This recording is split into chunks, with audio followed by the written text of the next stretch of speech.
മടങ്ങുക എന്ന് പറയും വിധം കരള് പിളരുന്ന കാഴ്ചകളുടെ നടുവിലായിരുന്നു കഴിഞ്ഞ 13 ദിവസക്കാലവും.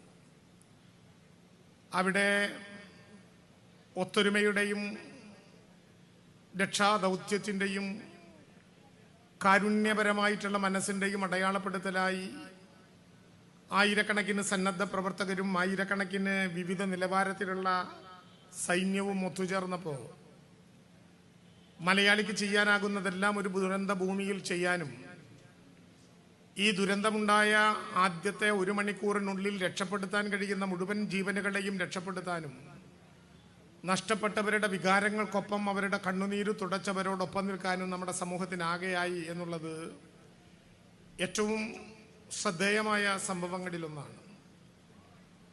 ഓരോ ദിവസവും രക്ഷാപ്രവർത്തനത്തിൻ്റെ സ്വഭാവം മാറുകയായിരുന്നു. ഓരോ ദിവസവും ദുരന്ത ലഘൂകരണത്തിൻ്റെയും ദുരന്ത നിവാരണത്തിൻ്റെയും ചിത്രമുഖങ്ങൾ മാറുകയായിരുന്നു.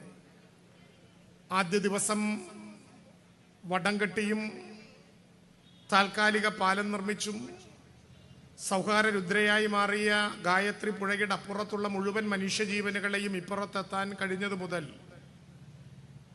അവസാനം വരെ കണ്ടെത്തുന്ന മനുഷ്യ ശരീരഭാഗങ്ങൾ പോലും ചേർത്തുവെച്ച് ഉറ്റവർ കുടയവർ കന്ത്യകർമ്മങ്ങൾക്ക് വേണ്ടി സമർപ്പിക്കുക എന്ന വലിയ ചുമതലയേൽക്കുന്നതിൽ കേരളത്തിന് ജാതി മത രാഷ്ട്രീയ വർണ്ണവർഗ ലിംഗവ്യത്യാസം ഉണ്ടായിരുന്നില്ല എന്ന അഭിമാനകരമായ കാര്യമാണ്.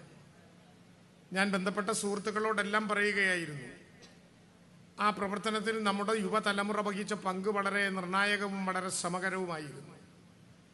രക്ഷപ്പെട്ടവരെ തിരിച്ചു കൊണ്ടുപോരുക മാത്രമല്ല, മൃതശരീരങ്ങളും ശരീരഭാഗങ്ങളും ഓരോന്നായി എണ്ണിപ്പുറക്കി തിരിച്ചു കൊണ്ടുവരുന്നതിൽ സന്നദ്ധ പ്രവർത്തകരുടെ നിരയിൽ കേരളത്തിലെ യുവത്വം അക്ഷരാർത്ഥത്തിൽ അടയാളപ്പെടുത്തുകയായിരുന്നു. അവിടെ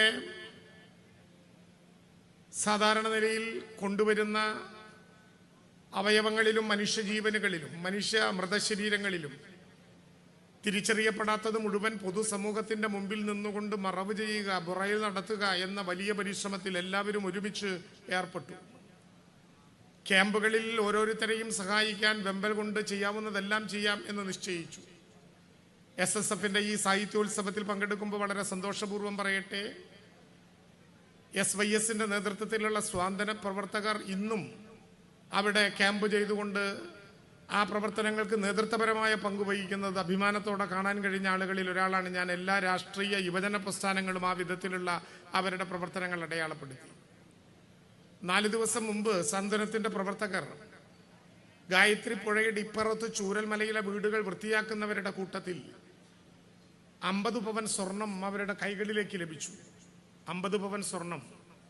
39ാമത് വിവാഹ വാർഷികം 29ാം തീയതി രാത്രി ആഘോഷിച്ച് കിടന്നുറങ്ങിയ ഒരു വീട് തകർന്നു പോയതിൻ്റെ അടിക്കല്ല് ഊരിയെടുത്ത് പരിശോധിക്കുമ്പോൾ അവർക്ക് ലഭ്യമായിട്ടുള്ള 50 പവൻ സ്വർണവും അവർ യഥാർത്ഥ ഉടമയെ കണ്ടെത്തി പുതിയ തലമുറയിൽ ഇങ്ങനെയും സത്യസന്ധതയുടെ അഭിമാനകരമായ അടയാളപ്പെടുത്തലുകളുണ്ട് എന്ന് ബോധ്യപ്പെടുത്തിക്കൊണ്ട് തിരിച്ചു കൊടുത്തപ്പോൾ മലയാളത്തിലെ യുവത്വം ആത്മസമർപ്പണത്തിൻ്റെ വഴികളിലൂടെ പോവുകയാണെന്ന ബോധ്യം കൂടുതൽ കരുത്തോടെ നമുക്കിടയിലുണ്ടായ അപൂർവമായ സംഭവങ്ങളിൽ ഒന്നാണ്.